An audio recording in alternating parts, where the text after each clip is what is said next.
Gagawa ako ngayon ng soup mga kabayan. Ito ay ang vegetable soup with green peas. Ayan na, at mainit na yung ano natin. Maglagay na tayo ng oil. Kaunti lang. Tapos lagyan natin ito ng white onion.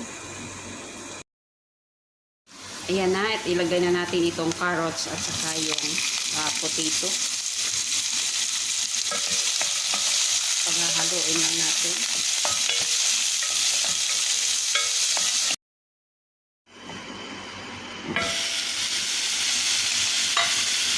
Ayan, at ilagay na natin itong ating kosa. Kosa or opo. Ayan, paghahaluin lang natin.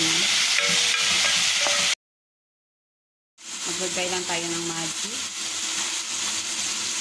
At saka itong green peas or basala.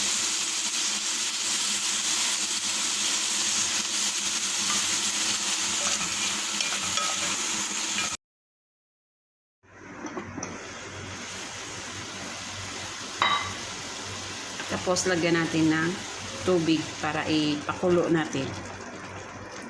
Saka natin yan i-mamasin.